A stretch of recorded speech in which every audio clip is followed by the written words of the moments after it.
being filmed. I guess all of them being filmed, but I'm not sure that all authors are given permission for them to be on the web. So I think most people, most talks you will find under these on this website here. So if you miss some of the talks, if you want to go back to the talks, you can always do that at a later date and see exactly what those things that aren't told us yesterday, for example. That was pretty funny, some of that. So yeah, so this morning we've got a number of really good talks lined up, and the first speaker this morning is going to be Andrew Roger from Dalhousie University, and he's going to talk about Markov models of protein evolution. Let's get real, or let's get realer.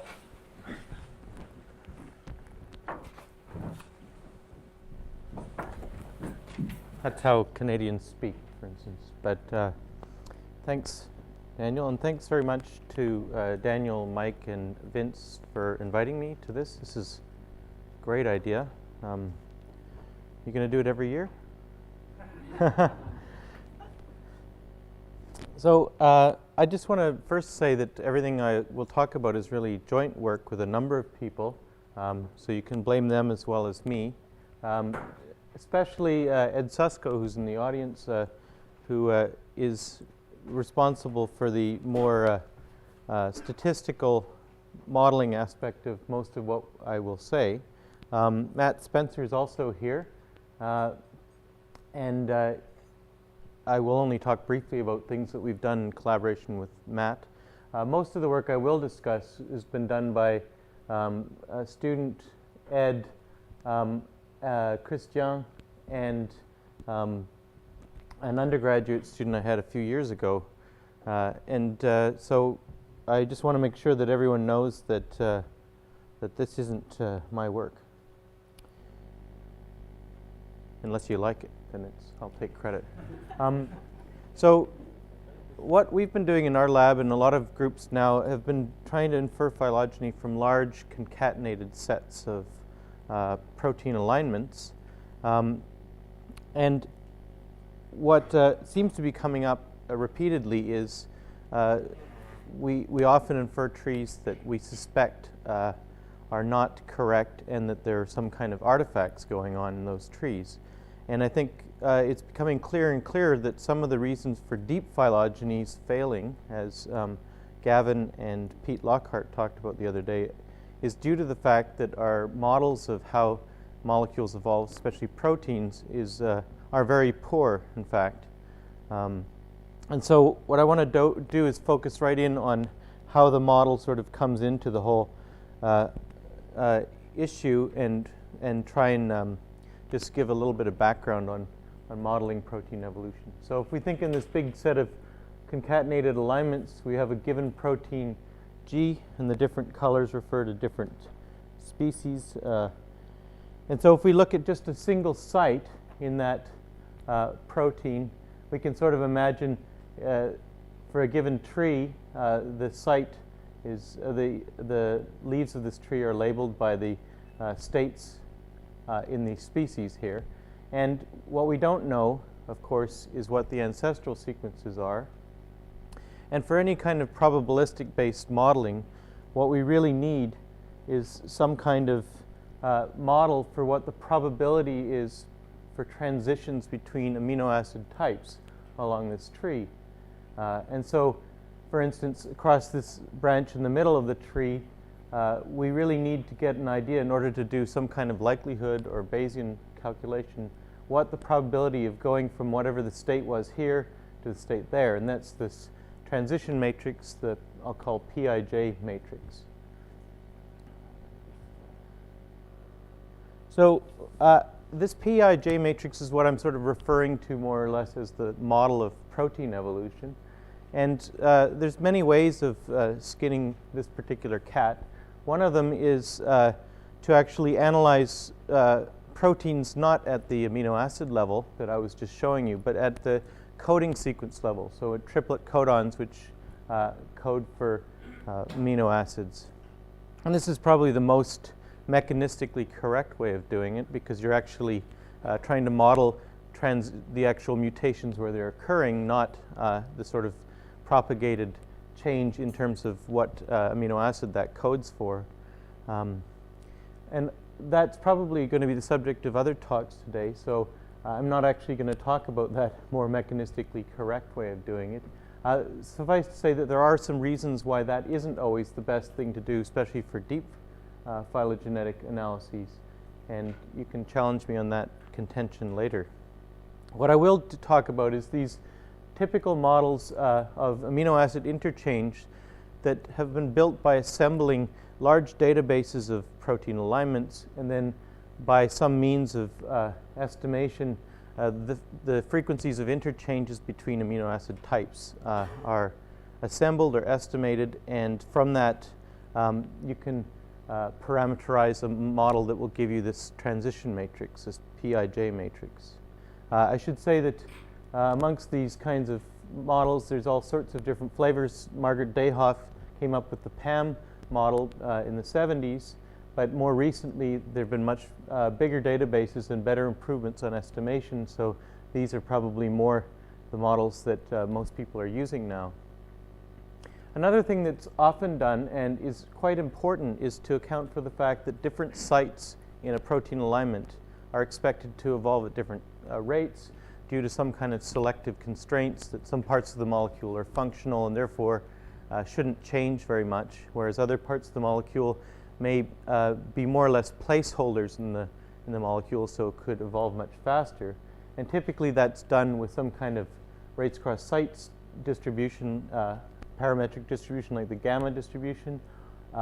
Sometimes it's made even more complicated by saying a certain fraction of the sites are completely unable to accept changes. So you can get these models where you have the kind of interchange matrix combined with a rates across sites process and in variable sites.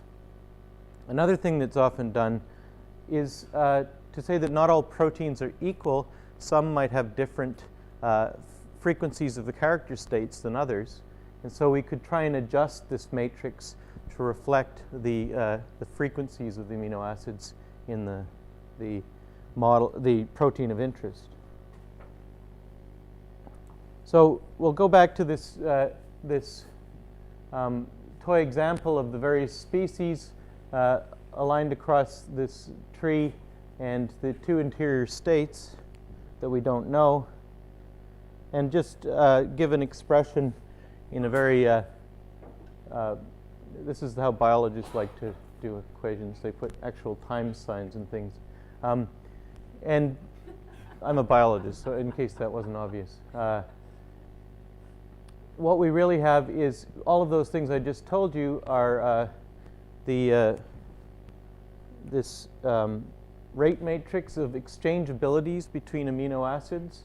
Okay, this is a symmetric matrix, and I've gratuitously ripped this off from Simon Whalen and Nick Goldman's paper. So you should see it. Yeah, I'll pay up later, I promise.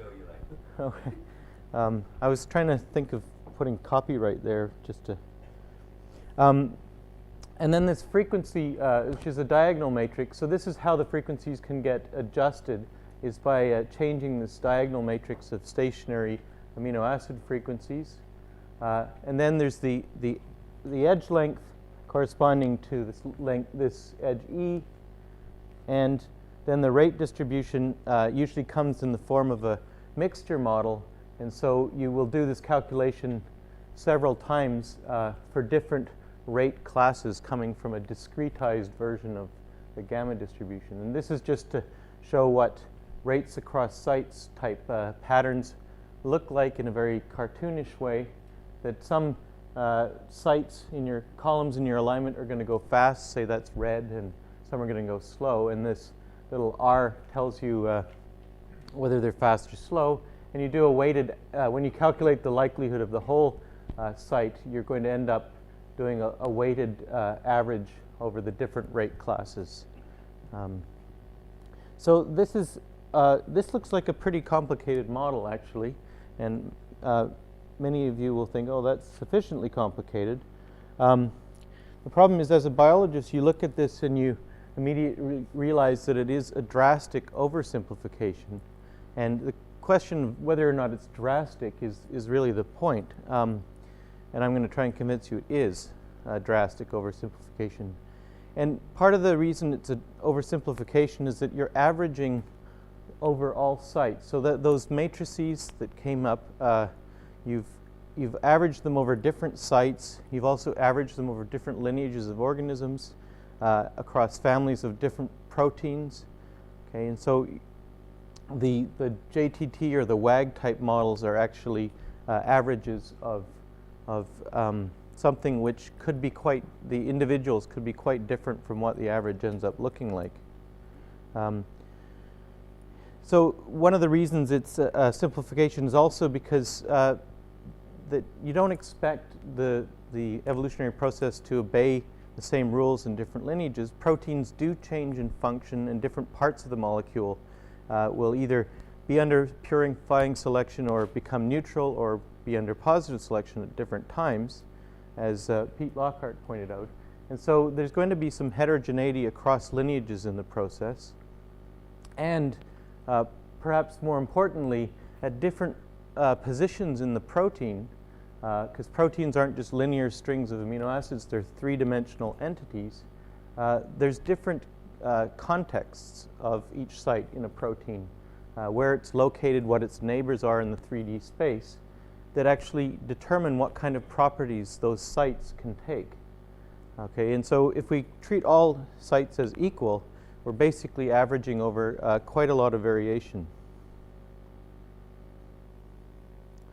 So I'll just quickly start with looking at the issue of rate variation, and I'm not going to go into as much detail as I think Simon Whelan might go into later about this, but I just wanted to point out that the one assumption that this rate distribution makes is that that once you have a site has a rate, that rate is going to stay more or less fixed across the entire tree. So fast evolving positions are always fast, slow are always slow. Okay? And this is just not true. And this is where it actually helps to look at data. So I've taken a little excerpt out of an alignment of elongation factor 1 alpha, very highly conserved universal protein presence in all domains of life. And you can see the various, this is just a little 50 amino acid chunk of it.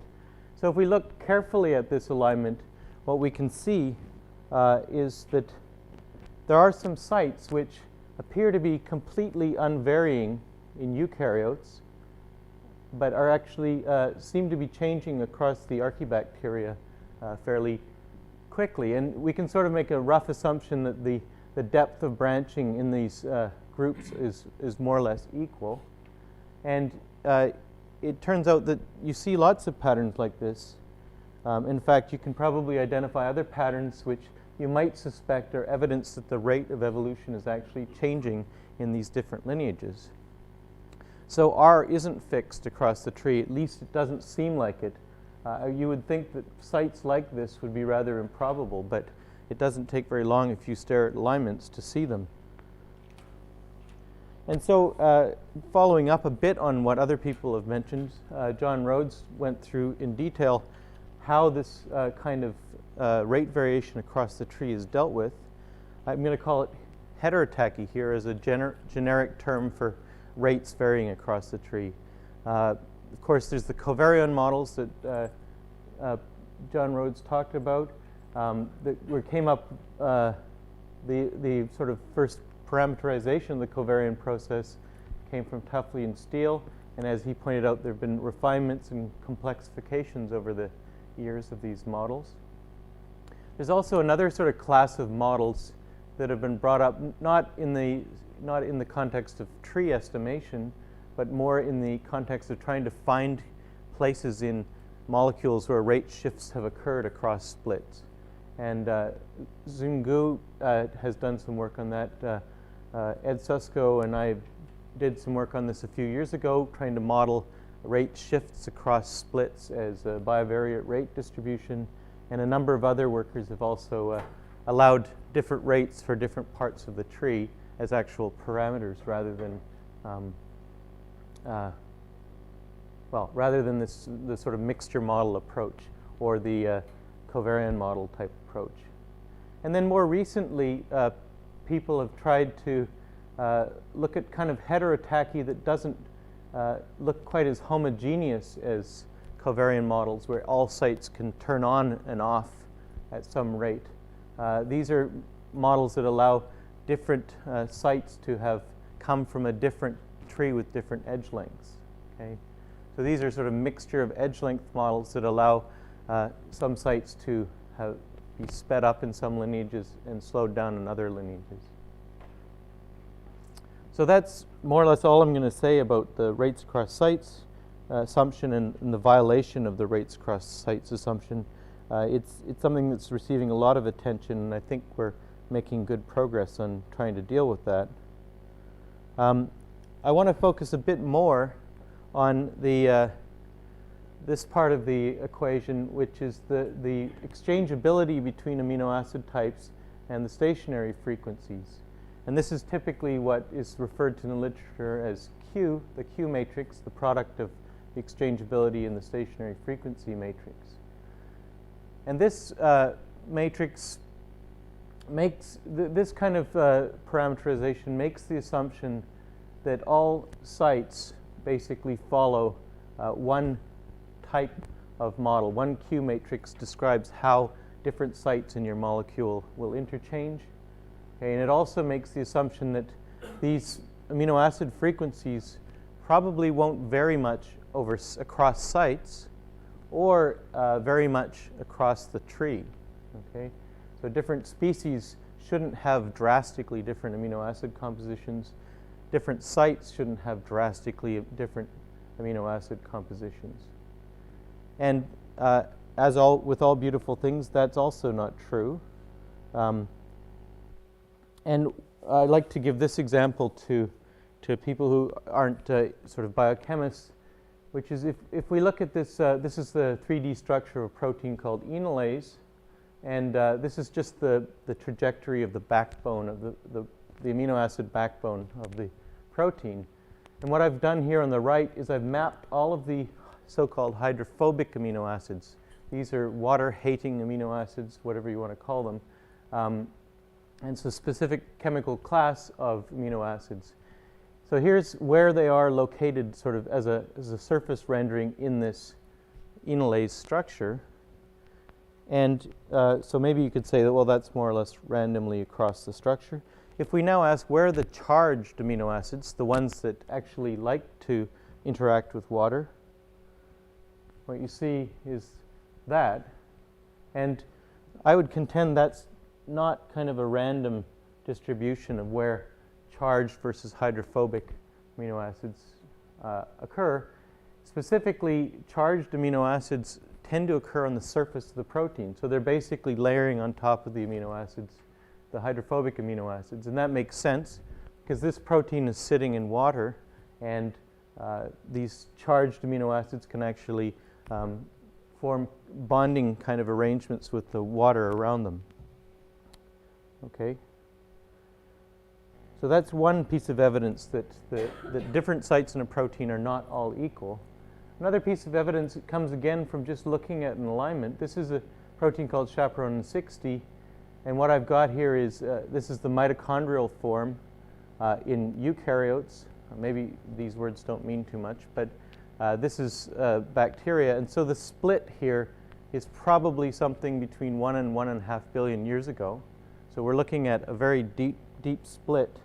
And if we look carefully at this alignment, we're going to start to notice that some sites actually seem to have very specific constraints on what the identity of that site is across 1.5 billion years. This site is only ever two states, D or E. This one's only ever V or L. And you see quite a few of these different sites that they've had enough time to change. They do seem to be changing, but they're only visiting a small subset of the total number of states that are possible to visit if you're an amino acid. So this is very clear evidence to me, because I'm a biologist and I like anecdotal evidence, that there's something going on here, and that this is not just a bunch of little JTT or WAG matrices. one by one next to each other. There's actually quite a bit of heterogeneity there. And if you don't like anecdotes, then and you don't mind simulations, so that might actually narrow the audience down to 0. But you can simulate very large data sets under these models, fit to a tree of a particular protein. In this case, it's HSP90 protein. And what I've plotted here is the number of sites of a given, with the number of states you observe at that site across the alignment. So you see quite a few sites in HSP90 where you have 1 or 2 states or 3 states. But relative to what the model predicts, the simulation, you see quite a lack of sites with the higher numbers of states.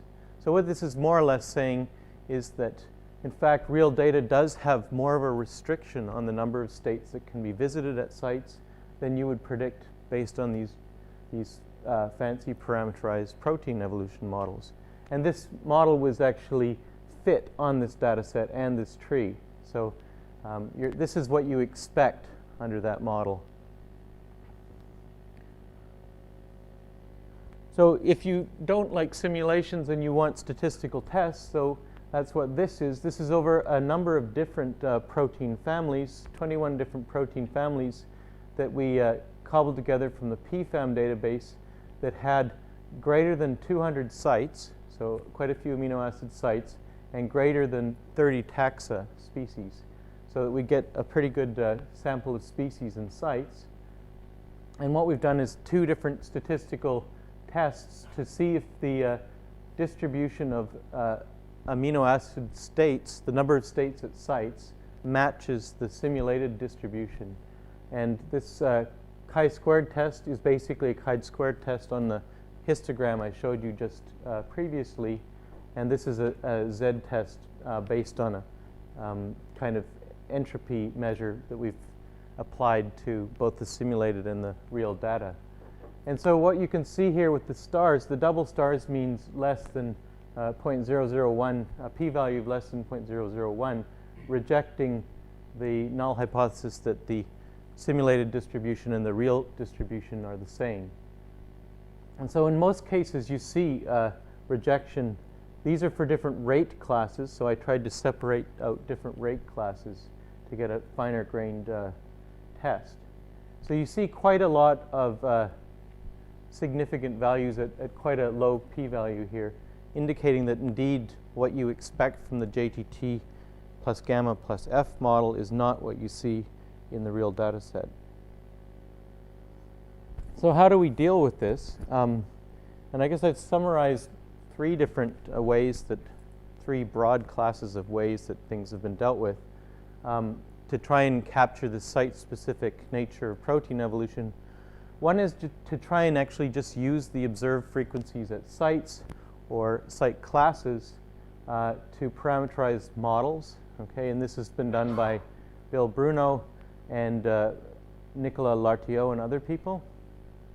Another way of going about it is to try to actually take all of the structures in the database and decompose it into structural classes and estimate these empirical type matrices from each of the structural classes. And that was done quite elegantly by Nick Goldman's group a few years ago. And I understand from looking at the web that Olivier Gasquel presented another kind of take on this in the September meeting. And then there's another method which actually says, well, there's more than just, for a given protein, there's more than just the sequence we're looking at. There's actually there could be a structure associated with this sequence. So can we use the structural information, the 3D information about the protein to inform our site-specific type of substitution models? So I'm going to just talk about a toy method that we came up with to look at this particular, just using a simple frequency-based model. And it came out of, what we did was we looked at the amino acid frequencies vectors for every site of the alignments of those 21 proteins I just showed you that statistical test was applied to. So we just rendered every site in those alignments into a vector of 20 amino acid frequencies.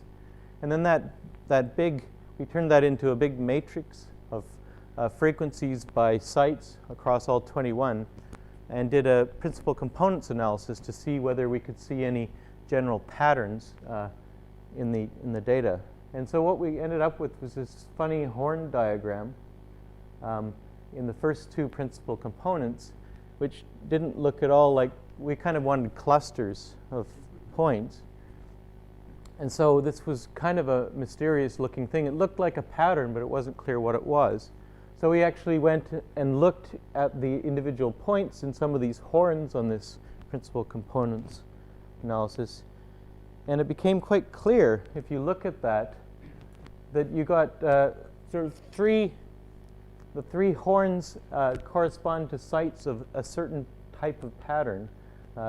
This horn down here were sites that predominantly had aspartate and glutamate, the acidic amino acids. These ones were typically the aliphatic hydrophobic amino acids, VIL. And over here were quite a lot of sites that were mostly glycine with a little bit of alanine and serine. And then this is just a bunch of everything else all gummed together in a big blob. So this suggested to us, well, maybe what we could do is just use a very simple model and say, okay, we've got 4 classes here of sites. Why don't we just try and make a model that says there are 4 kinds of sites out there, and just use the frequencies associated with these sites. So if we just put all these sites together and get a frequency vector, these ones together and get a frequency vector, we can use those as the stationary frequencies of these models. So this is just the various frequency vectors as a histogram, the red, the green, and the blue. So you can see D and E here are predominant, VIL are predominant there, and glycine with a bit of serine and alanine. And the other entries are not 0, but they're actually very low. And then this is the GLOM class. So that's what we did, was we tried to parameterize a model, and we tried to parameterize a model in the form of a mixture model, where what we were hoping to do is have a special case of this model be the JTT plus gamma plus F model. Okay, so what we have is 5 classes. When we're going to take for the likelihood of a site, we're going to take the weighted average of the probabilities over all of those classes. Okay, so this is the form of the likelihood for a given site, xi. And I'll just briefly go through this. This is the likelihood conditional on being in a rate class J and in the frequency class C. And then this is just the probabilities of the rate class J and the probability of the frequency class C. Okay, and so what we can do is, this is what is typically done with just the discrete gamma distribution. So that's where this comes from, and this rate comes from. And this probability of being in a given frequency class, we can actually treat as a parameter. So we can have as many of these, or 1 minus the number of these, as the number of parameters in this more complex model. Okay, so this to this are the 4 different frequency classes that we got from the PCA diagram, and the 5th one we're going to make just correspond to how the normal JTT matrix is parameterized. So what that means is that if we force the probability of the first 4 classes to equal 0, this model collapses back down to being the regular JTT plus gamma plus frequencies model. And so what we can then do, because now the simpler model is a special case of the general model, we can do a likelihood ratio test. So to see what the expected increase in log likelihood would be just by adding these extra parameters. And so I've just diagrammed that here. We can just take the difference in log likelihood and get a p-value, which is derived from the chi-squared distribution. So so this is a big matrix of what we've done of all of those different proteins. Now, there's a couple of subtleties here. Well, the first thing I want to say is these are just the probabilities associated with the different PCA-derived classes that we've estimated from the data. Okay, and all of the ones in this blue here are the data sets that went into the PCA analysis. In this column is the log likelihood improvement you get by making the more complex model relative to the simple model. And so this is what you would compare to the chi-squared distribution, which tells you what you expect just under the null hypothesis, that you're adding more parameters, but the data actually follows the null model. So there's a wrinkle here, which is that because we estimated the frequencies for these classes from these data sets through this PCA analysis, you could argue that those are actually extra parameters in the model for these particular proteins, that we've actually kind of fit them to these proteins. And so the number of degrees of freedom for your likelihood ratio test may be something much larger, like 80 rather than 4. So the p-values we're getting, which is saying that the probability that you're going to get a value, a log likelihood score of that or better under the null hypothesis, can be calculated either with degrees of freedom 4 or with 80. Okay, and what I've indicated here is 4, and the star next to it says that under the degrees of freedom 80, it's also significant, p-value of less than 0.01. Okay, and so only two data sets don't become significant once you, or become non-significant once you take into account this extra degrees of freedom. The ones at the bottom here are new data sets, so they were not included in that principal components analysis. So it is appropriate to use degrees of freedom equal to 4. And so the bottom line is you get quite a large likelihood improvement by just putting in these extra frequency classes into your model.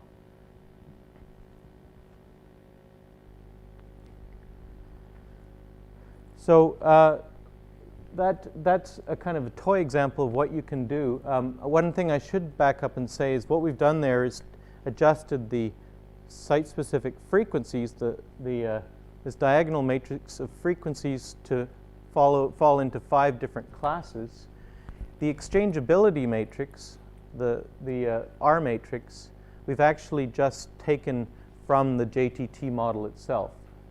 And so it's a bit of a hodgepodge of models because the JTT model was never actually estimated in the presence of all these different frequency classes, and it's probably not quite an appropriate thing to do from a statistical point of view. But nevertheless, you do get quite a big improvement in likelihood just by trying to account for some of this site-specific evolutionary pattern. So the remainder of the talk, I'm going to focus on something that I think is a slightly better approach. So this was a sort of a balsa wood bicycle held together by string. This one is sort of a Maserati, which means that it's very computationally expensive and unwieldy. Well, I don't know if Maseratis are unwieldy, but I won't take this analogy too far. And the idea is to try and use information from the 3D structure to inform the model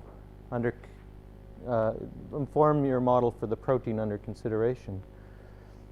And so what I should do is back up and become a biochemist again and try and explain to you what the motivation behind this structure-based model is.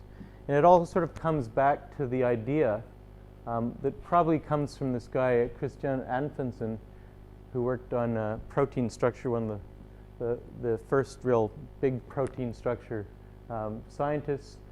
And he basically suggested that the native state of a protein the 3D structure that happens in vivo is actually the minimum energy conformation, so the thermodynamically most favorable conformation. So if we just make a fake little landscape here, and this is conformational space for a polypeptide of length n. So you can imagine it can take all sorts of shapes, just folding it up like a ball of string. And we put the energy, the free energy of that conformation on this axis, then you could imagine that protein space looks something like this, where the actual native conformation is at the either a local or a global free energy state. So protein folding is basically how to traverse down this landscape into the minimum energy state. And so what's useful about this this idea is that, well, basically all protein modeling is based on this, but what's useful to our purposes is that it suggests that changes in amino acids in this native protein might impact on where they are on this energy landscape. So deleterious changes that are bad for the protein, might actually be higher energy, and favorable changes may lower the free energy. And so you can see naturally now how you might build a model that has changes of amino acids linked to some kind of energy function. So this is a big, dense slide, which is mainly to say, I'm not going to try and claim that this is our idea. This was, I think, really first started by a group of researchers in Argentina who started simulating evolution and then taking the sequences and trying to put them through a filter which said, has this sequence got good energy or a bad energy? If it has a bad energy, we'll throw it out. If it has good energy, we'll keep it. And then we'll just see what kind of patterns show up in our sequences if we do that. And they could actually get rate matrices for individual sites by doing this kind of simulation. But that was fabulously inelegant and totally arbitrary about what kind of cutoffs they would use for throwing out sequences versus keeping them. So really so I call it groundbreaking. I'm sort of pandering to the people in the audience who actually were involved in this work. Doug Robinson and various other people, David Jones, Jeff Thorne, Nick Goldman, came up with this model where they actually put the energy function straight into the Markov model of sequence change. And subsequently, it's been extended or altered somewhat by the group in Montreal. Nicolas Rodrigue and Nicolas Lartiot have made similar models. The difference here is that the Robinson et al. Model was based on a codon model, so at the codon level, whereas the Rodrigue model was moving one up in the step of abstraction to the amino acid level. So both of these approaches, so these are the ones I'm really concerned about because they show a lot of promise. Both of the approaches that were published are Bayesian approaches, and what they're trying to do is take into account that the substitution properties of a site are dependent on what the neighbors of that site are in the 3D structure. Okay, but those neighbors through sequence evolution will be changing. Okay, and so now you've stuck with this problem with the probability of changing that site to some other state is actually dependent on these other states in the 3D space. So these are no longer IID models.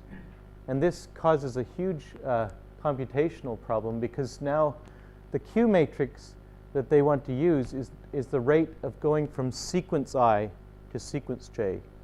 Okay, so not state I to state J at a given site X.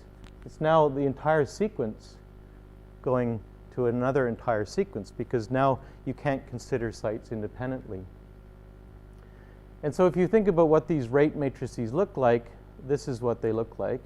If you're with amino acids, you're 20 to the n by 20 to the n rate matrices where n is something probably usually about 300 for a protein. So you can imagine these are big matrices. And what that means is that computationally they can't do the kinds of things they do with the usual Q matrices. Diagonalization is out of the question. And so now they have to approximate changes by sampling from the distribution using MCMC. So I'm not going to go into any detail because I'll probably mess it up terribly. The main point here is that these models, although extremely interesting, have a hugely high-dimensional kind of parameterization, and you've got to do these approximations, these MCMC samplings, to try and get your numbers out the other end.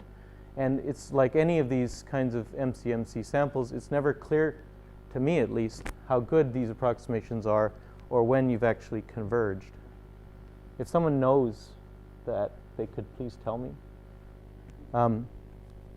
So what I want to do is try and illustrate backing off a bit from those really fancy Ferrari models to a Maserati model or I don't know, a Mini model or something. But I'll just first sketch some of the background that goes into these energy calculations.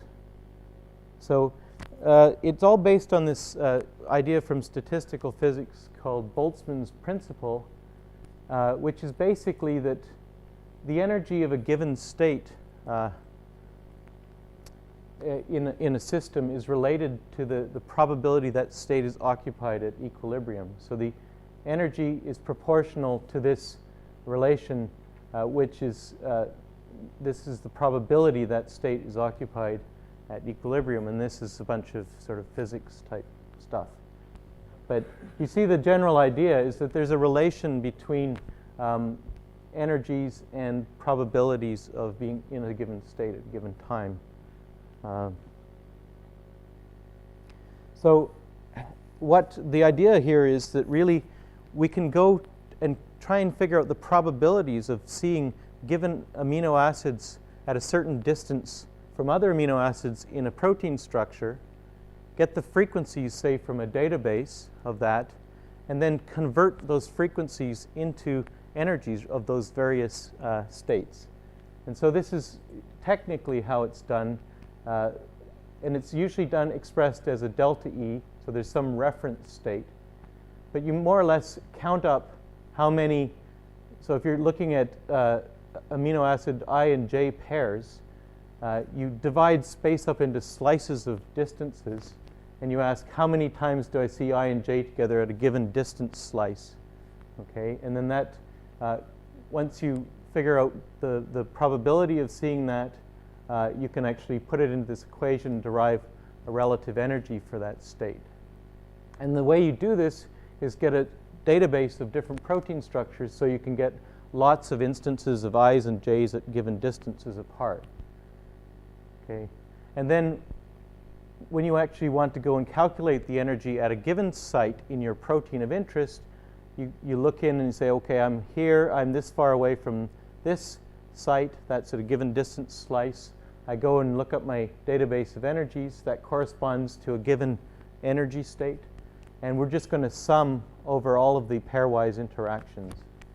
Okay, so that's the so-called contact energy term, so the energy of this site interacting with another site. You can also get an energy term not just from one site interacting with another site, but a given site interacting with the solvent, the water around the protein, because there's energetically favorable interactions between water and an amino acid on the surface. So solvation energy can be calculated in a similar but different way, but more or less the same principles apply. So what we've used and other people have used is this program called PROSA 2003, which is more or less a black box that implements this kind of what they call a mean force potentials or statistical potentials for amino acids. So our goal here is to get the energy of a given site in a protein. We want to know what its energy of interaction, what its energy of solvation is. And so that we can try and change the identity of that site and say, how does that change the energy of solvation and energy of interaction? So these are details for the people who really care about it. There's some problems with measuring distances between amino acids because they're multi-atom molecules, and sometimes the structures aren't very well resolved. So you can either use the alpha carbon or a beta carbon on the amino acid. And I'm going to show you results from both of these kinds of calculations. Another way of doing it is to approximate this energy function over different distances by just saying, I only care about things that are close. So I only want to calculate energies for things that are really close to each other and forget about everything else. And so that's where you basically build a contact map of the protein, say which sites are within a certain distance to all other sites. And if they're within some cutoff, they're in contact, otherwise they're not. Okay, and so both of these approaches have been used by these previous papers. Rodriguez et al. Used the contact map approach. Robinson et al. Used the more full energy calculation. So what are we going to do? We're going to do more or less the same thing as what both of those groups have done. We're going to try and parameterize our Q matrix, so the rate of interchange between amino acid I and J by some function of the energy difference between having amino acid I and amino acid J at a given position. So in order to get this sort of Boltzmann form for the stationary distribution, it ends up being an exponential that gets used here in the parameterization. But here's basically the meat of the whatever model. That here's amino acid J that you're going to. This is amino acid I. This is the energy of solvation for J. This is the energy of solvation for I. And so what we can do is just subtract those and have a weighting function. The same thing for the contact potential. And basically that parameterizes this general idea that if the change is decreasing the energy, you're going to get a higher rate of interchange. If it increases the energy, you're going to get a lower rate of interchange. And to basically to try and see how much better we're going to do than the traditional JTT model, and for some other reasons it'll become clear in a moment, we don't want to say that energy is the only thing that is determining substitution dynamics in proteins. After all, amino acids are related by different numbers of codon changes to each other, so there's something else about the exchangeability of amino acids that isn't purely thermodynamic. So we can actually blend a JTT matrix with the energy matrix and put a little coefficient here, an exponential coefficient that if we set this to 0, the model is an energy model. If we set S and P to 0, then the model becomes the JTT model. And then we added rates across sites distribution as well. So this is looking very complicated, I realize. Just in a technical sense of how do you actually do this calculation, we take, there's two approaches that we've taken because we're not going to do this rate matrix from sequence I to sequence J. We're going to try and average over all of the neighbors of a site. So we're going to try and bring the model back to being IID. So for a given site in our protein, we mutate it to all 19 other amino acids. We put it into the structure and ask PROSA to tell us what is the energy of that mutation. And so then we can get these differences in energy for our model. Now that's just assuming that there's one sequence in the structure, but if we want to say that the sequences can change over the tree, which of course they do, that's why we're making trees in the first place, what we could do is do the same thing, but now for each sequence, we thread it onto that structure and get the same energy calculation. Then we just average over all of these different sequences to get average differences in energy. And this is where we're trying to take some information from the other kinds of sequences, the other contexts for a given site, to bring it back into the model. So it's still IID, but we're trying to take into account a bit of the variation in sequence.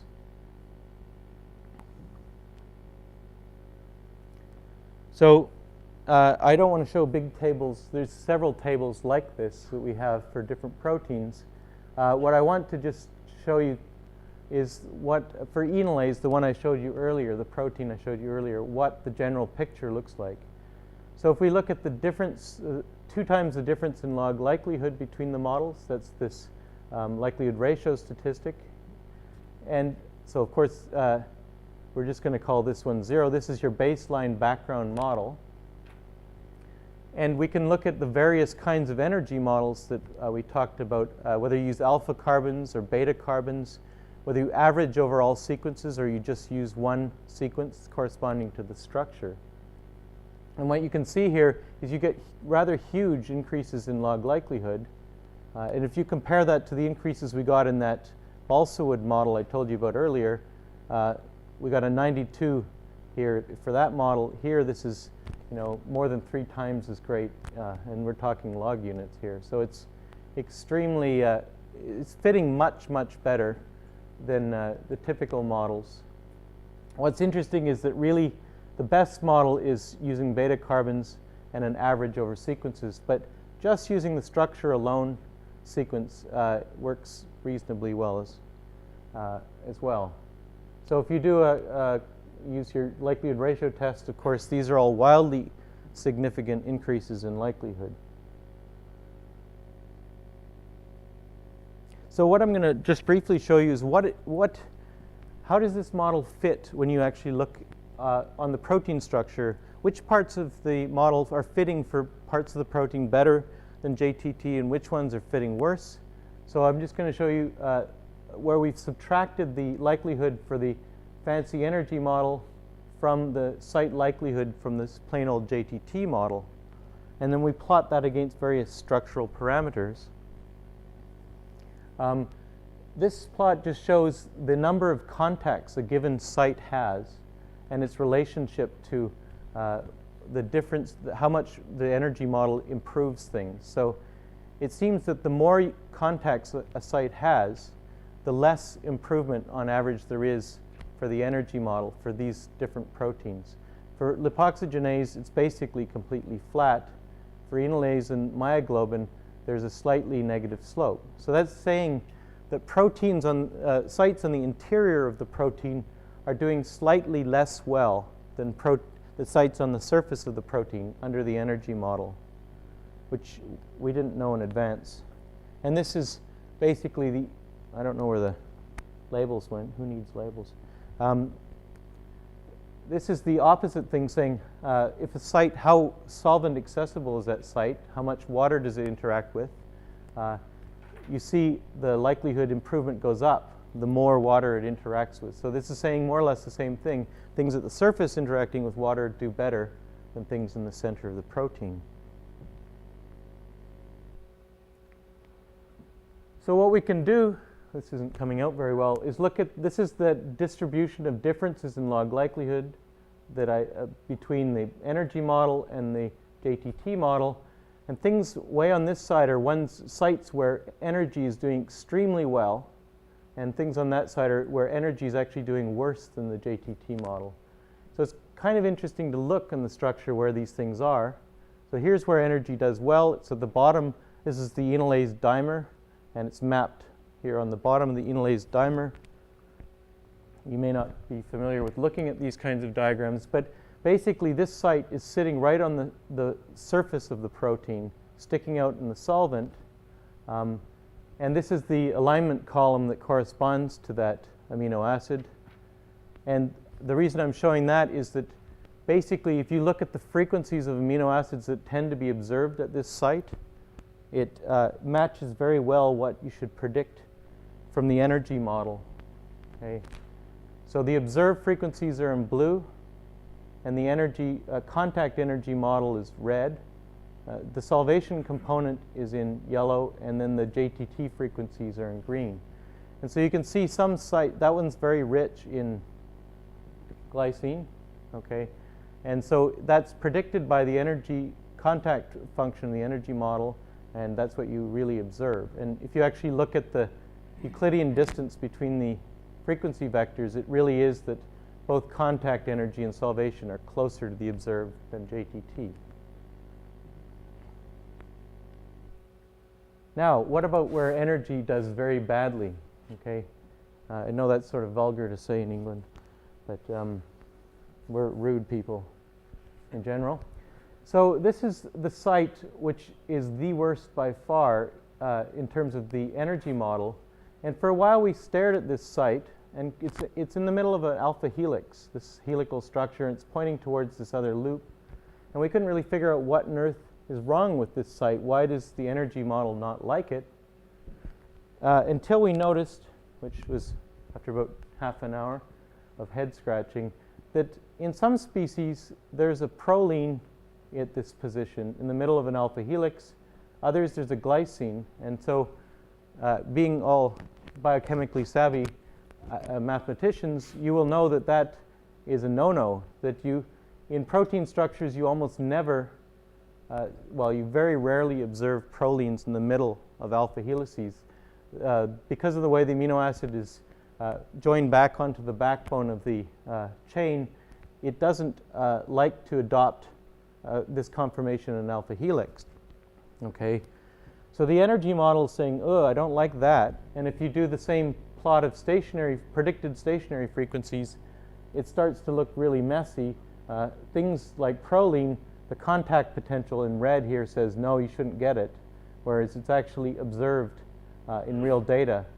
Okay, and so there's not a big correspondence here between the predicted frequencies and the actual frequencies for the energy model. So what's going on here? This is not showing up very well at all. What we did was we put the sequence that had this nasty proline in it, and we did a model. We tried to minimize the energy of the structure. So there's these energy minimizing software packages, which are extremely complicated. So we ran those and tried to see what's going to happen to this structure if we put proline in it. And what I want to show you is this is what the observed sequence that I just showed you, the serine at this position, looks like. But in blue behind is the modeled structure when you actually put proline there. And it actually it pushes opens the helix out, and some of the hydrogen bonds that would be stabilizing the helix are now gone. Okay, so what is the whole point of this? The point of this is to say what's going on here is that the structure in some of the sequences is probably not the same as the structure I used for the energy model. So the assumption of my model that structures don't change is wrong. So we have to be aware when we get these new models, they're going to come with a whole lot of new assumptions that can also be wrong. And it's actually quite informative to compare where these models do very poorly, because it might tell you where structures are changing in evolution. Okay, so I know I'm coming up to the edge of politeness with my time, so I'm going to just summarize, and it should be clear that I think there's a lot of problems with standard models, especially heterotachy, the site-specific substitution process, and something I didn't touch on, which is coevolution between sites, and changing state frequencies over the tree, which I also didn't talk about. And the important thing to keep in mind is that it's not just one of these things that's actually a problem for a given protein data set. It's probably several of them at once. So if we're not getting the correct tree using standard protein models, just updating the model to a heterotachy model or one of these other models, a non-homogeneous frequency model, won't necessarily fix the problem. So the other thing I wanted to say was that basically when we get these new models, such as covariant models or the energy models, we're going to have new problems. So we shouldn't get too happy. As John Rhodes pointed out, the complex mixture models or covariant models may not be identifiable. In my case, the structure may change, so you can't actually assume that the structure is constant. So this I got from the watchtower that was somehow delivered to my lab. I don't know why. And it's a picture. They have beautiful cartoons in the Jehovah's Witness website. I don't know if you've ever looked at them. But this is the Whore of Babylon riding the seven-headed beast that has 10 horns. And if you are very familiar with Revelations, you'll realize that this is kind of a nasty metaphor for false religion exerting influence over kings of the earth. And I just don't really know how relevant that is to my talk, but I really wanted to work it in. So in my case, the false religion is these protein models. Let's not believe our models too much. Let's be aware of their assumptions and when they're going to be violated. Otherwise, we'll end up like the Whore of Babylon and the seven-headed beast. So I just want to thank the various people involved in the work and the funding agencies. Thanks.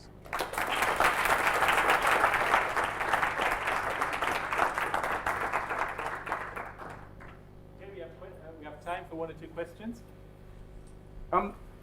Many proteins are involved in protein-protein interactions, and the energetics of a particular substitution may be influenced by other residues in the interacting protein. So have you looked to see how well sites in contact regions of proteins perform compared to other sites?